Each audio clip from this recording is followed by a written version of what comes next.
Finance in Common. So just 2 weeks ago, we launched a declaration that is also a call to join forces.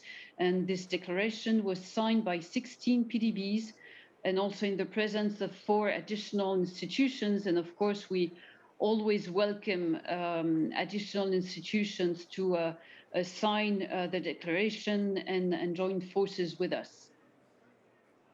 Great, thank you, Marie-Hélène. And again, I think it's great to see bringing together the different sustainability areas, but also noting very much that key role that water has across the both, from a pure economic side, but also then very much the connections with adaptation, and again, the challenges that we face as a group to try to bring in private sector to financing at some points. So it looks like we still have about 30 minutes left, so that means I'm going to do another round of questions if everyone's ready. And I think here, over the last half an hour, we've definitely heard a lot about some of the challenges and the ambition of what the different coalitions or the different groups that are participating in Finance in Common are looking to achieve.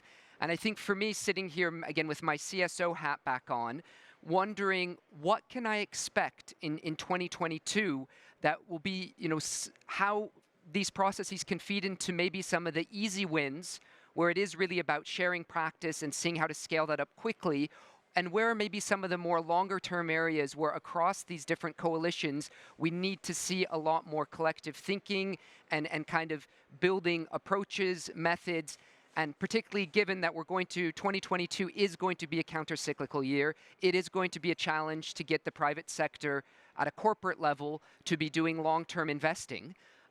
What roles do you see, the various institutions that make up Finance in Common playing in that space? So that's a pretty big set of questions, so everyone can kind of go into that in the way you want to go, given the range of topics. But I guess we'll start again now with Nancy and work back across the panel. That gives the rest of you time to think how to answer that very interesting question from Ian. So what do I think? Well, first of all, there are some things that the MDBs are doing already, and some of those things they're doing with IDFC and indeed with others, as we had our climate event also with the EDFIs. I mentioned that we have the common principles for mitigation finance tracking. I guess it wouldn't surprise anybody to know that there is another set of common principles for adaptation finance tracking, also from 2015. But basically coming from an era earlier than that, where we really started thinking about adaptation as being about resilience of infrastructure. And I think that's still a very important topic, obviously climate resilience of infrastructure and infrastructure investments. But I think we've all realized that the thinking on adaptation and resilience finance has moved on.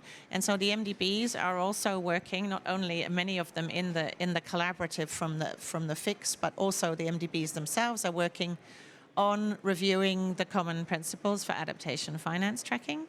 They're also doing that, with regular meetings with IDFC. So I expect, I don't know a date, but I do expect that we will, in the coming year, reach a point where hopefully we can share where we've got to with this updated thinking on adaptation finance. And one of the things that I think is very interesting is, at the same time that public banks are doing this big rethink, if you like, updating of climate finance tracking, very important also working with the OECD on that, is this is happening in markets as well. This is happening in commercial markets, in green bond markets and so on, and I'm going to mention the EU taxonomy, but I'm going to say this isn't just about the EU.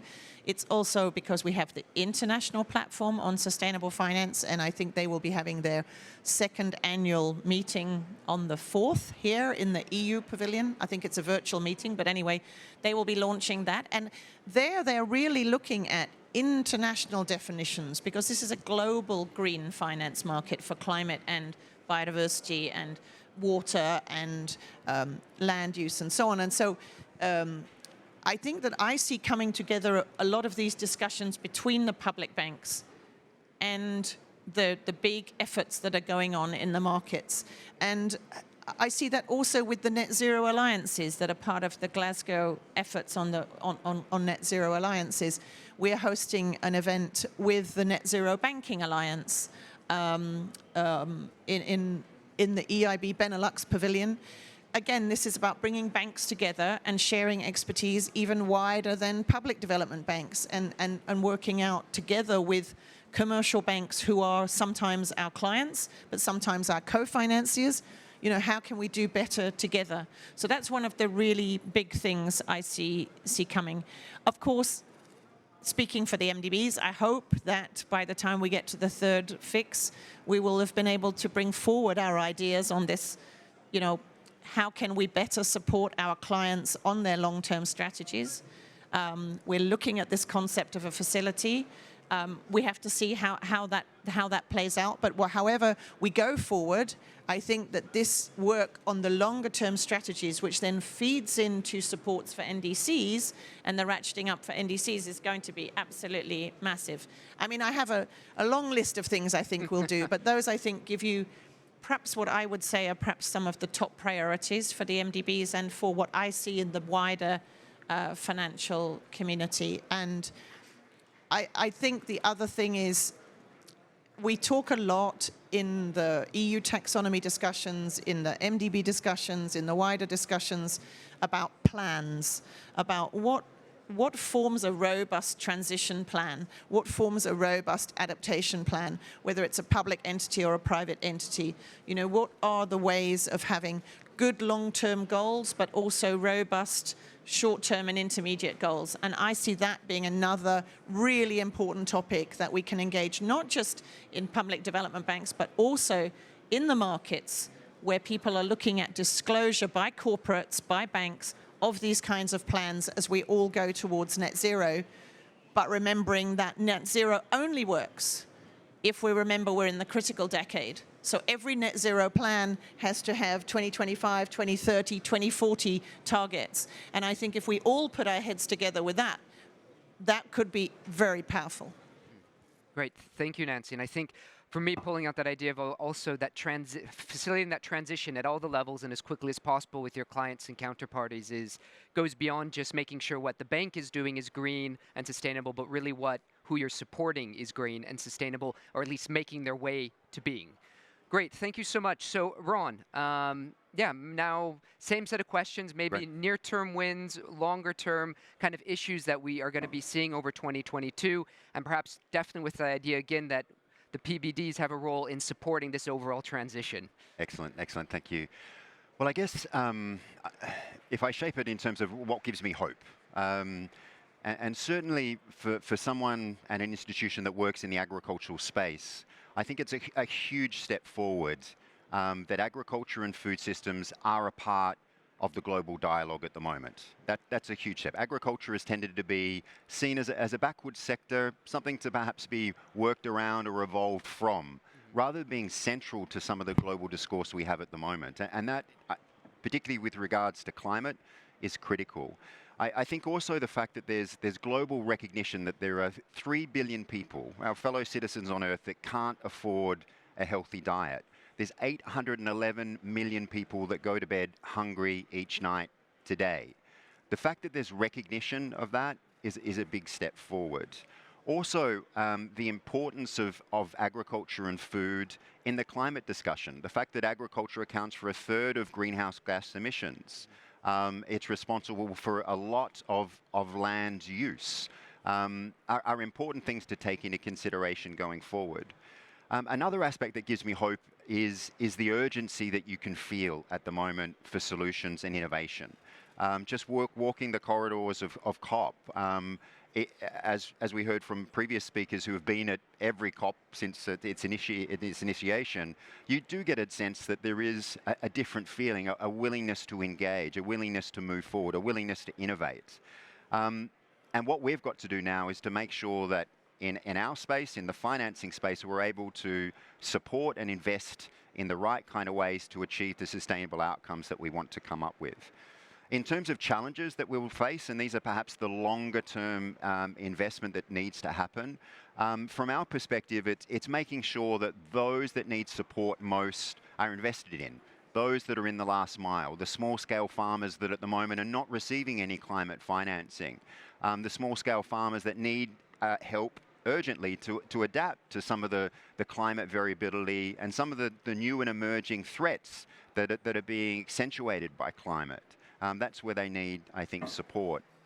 One interesting thing that I think has come from all of the speakers that have been here today is that we've all referenced the importance of partnerships. Mm-hmm.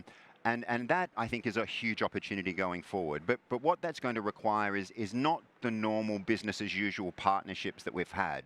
It's going to require a rethinking, a deepening of the way that we work together, a recognition that no one partner, no one financial institution, no one IFI, MDB, etc., has the capacity to deal with the global challenges that we face at the moment. And the only way that we can move it forward is to work collectively and work in different and new and deeper ways. Great. Thank you, Ron. And I think that working collectively, at least for me, with my other hat of the mainstreaming initiative, is definitely what we've been trying to support to make sure this great experience is shared within, obviously, FICS, but then that shared more broadly, particularly with maybe some of the private financial actors that we're working with as well. Chiara, now on adaptation, there maybe are no easy wins at times. I'd like to hopefully think otherwise, but where do you see maybe some of the opportunities for the DFIs to contribute in getting to some of the easy wins and also making that longer term progress? Yeah, very much happy to answer this relevant question. So in the context of the Adaptation and Resilience Investors Collaborative, we are working together under thematic working groups on three main areas that I kind of hinted earlier on, one being adaptation finance, metrics and impact metrics, second being physical climate risk identification and assessment, third being investment of vehicles and approaches. And these also, building on the recognition that within the collaboratives there are members with different degrees of expertise on adaptation and resilience. We have long-standing players in this field and experts such as from the European Investment Bank, from the AFD Group, other members of the European Development Finance Association, but also relatively new, let's say, joiners, and certainly also new players beyond the European Union, such as FinDev Canada, such as US DFC. And these three areas where the work of the collaborative is focused on very much seeks to reflect on, for instance, with respect to adaptation finance and impact metrics, on what has been done to date, how to standardize the implementation of those common principles, common best practices that have emerged to date, but also to understand how to build evidence and shed lights on those areas that are relatively less understood, and particularly with respect to innovation. Now in the developing countries in which we invest, being Africa and South Asia, there are new and emerging providers of adaptation and resilience solutions in the context of climate observations, climate services, but also agricultural insurance. And in some contexts, it's not very clear to everyone, whether some of those providers of locally relevant adaptation and resilience solutions do qualify for adaptation and resilience. How can we provide the evidence? How can we showcase that? And also, how can we bring them to light? And this is why the three areas of work of the collaborative are very much interrelated one another and very much reinforcing one another, and also contributing towards the implementation ultimately of the TCFD, so the Task Force on Climate-Related Financial Disclosures recommendations, and also are relevant for developing and implementing approaches for Paris alignment.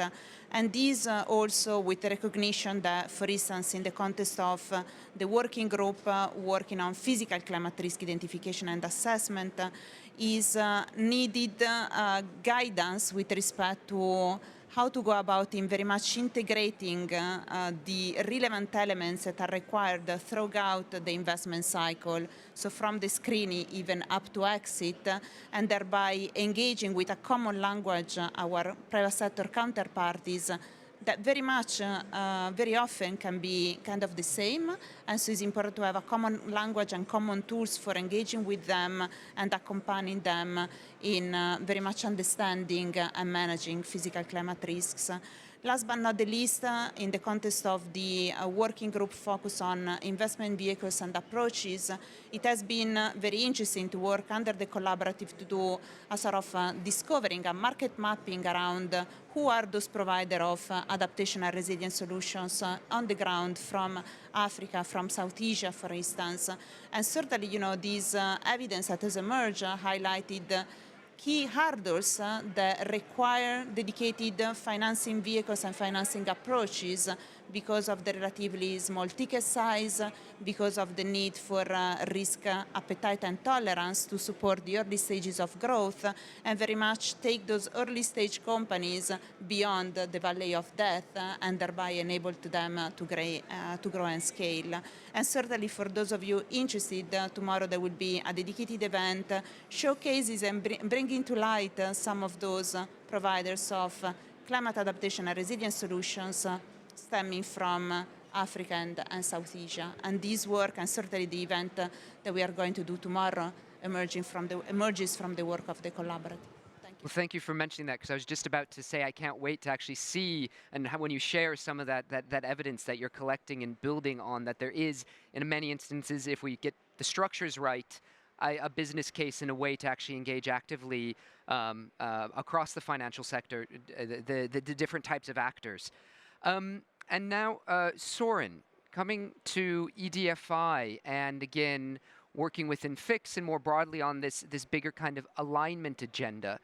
I don't know from EDFI's side if there's anything in specific you're focusing on, and in terms of both contribution to the FICS process or also within your association in 2022.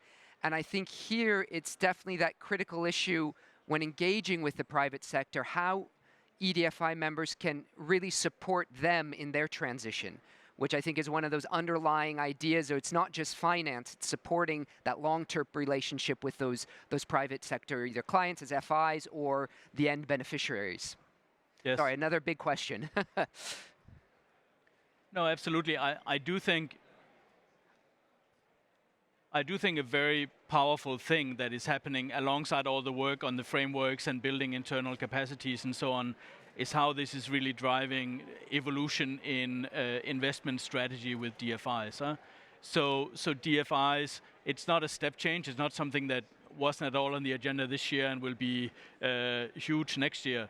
But I think in a number of sectors we are seeing really significant evolution. So renewables is something that renewable energy generation and distribution is something that DFIs have been involved in for almost 2 decades now. But it's a sector that is really reaching the stage where you can have participation of private investors in public securities, really in platforms that are trading publicly or through bond issuance and so on.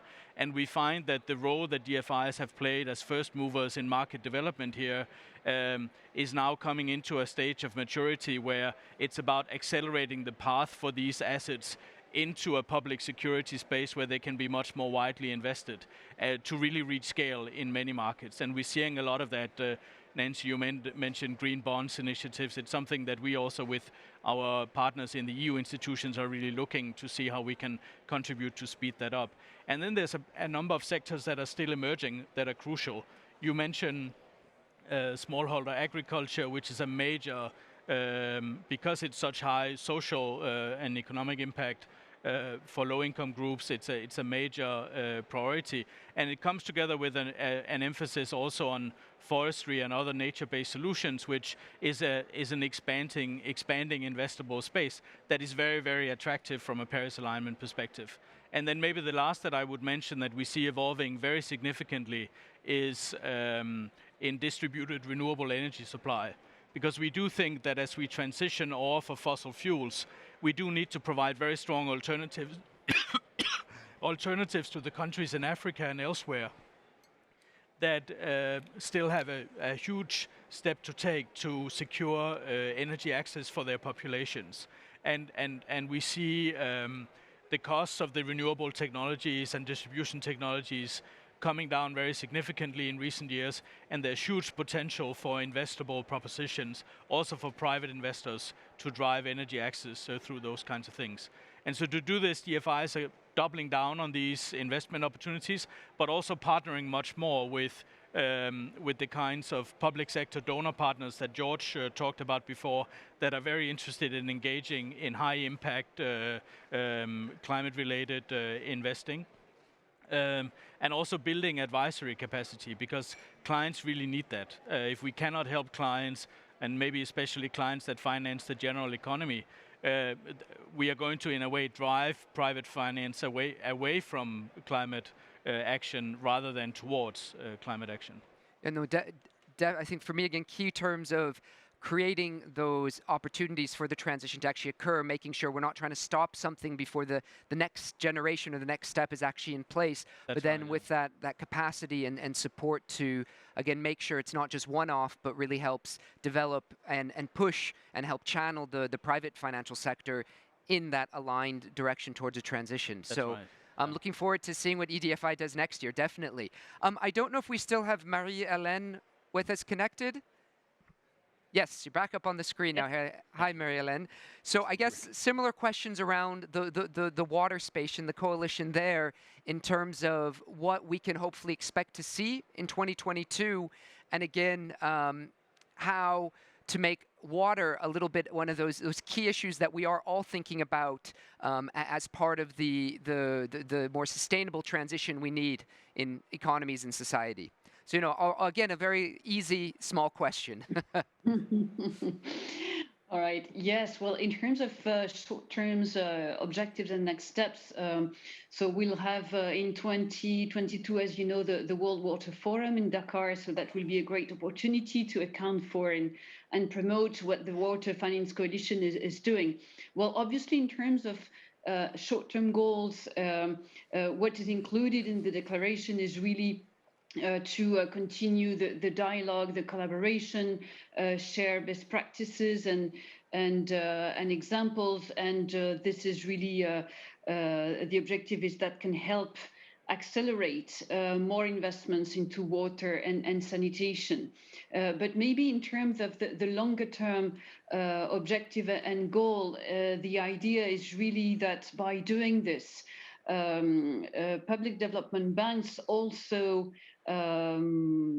adapt their mandate and strategies so that those investments are really seen as a way to contribute to their climate change objectives, to their adaptation objectives, to biodiversity and conservation objectives. So as you said, in terms of sustainability of activities and investments, to understand how water and sanitation investments can contribute to a more sustainable type of activities for PDBs. Another important long-term goal is what I said in terms of policy reform and governance. And this is really where we think there is a lot of room for collaboration between international and national development banks.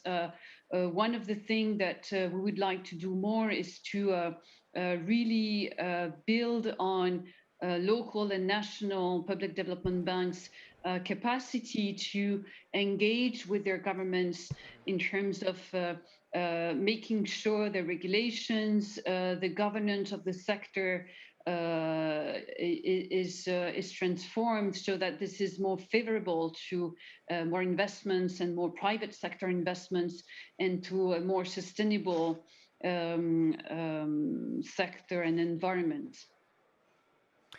Great, thank you, Marie-Hélène. And I think for me, that is a great point to conclude on, both touching on that question of the mandate to make sure, and I think going back to what George said in his remarks earlier, that it's really about that mandate to these institutions as well, to make sure a lot of this work is seen as a key priority and a part of how business should be done.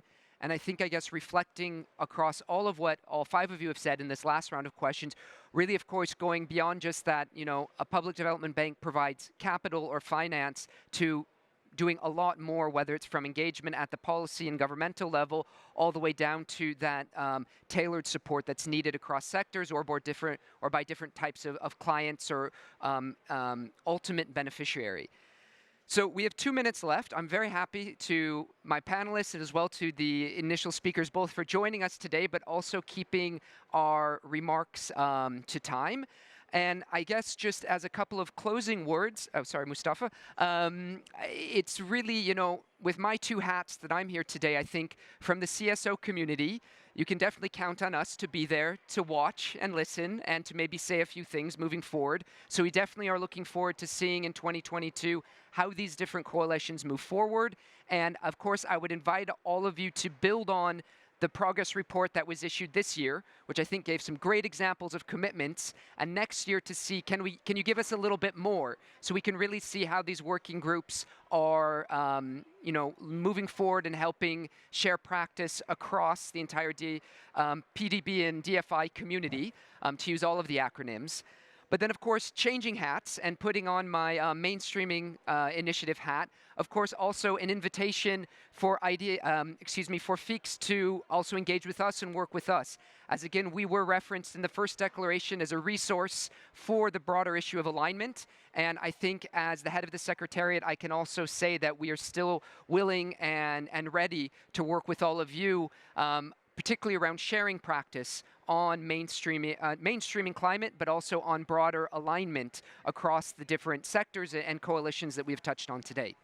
So finally, thanks to all of you, again in the room and online, for listening today, and look forward to, again, seeing where we get to in 2022. So a round of a final applause, and thanks, everyone. Thank you. All right, are these off now?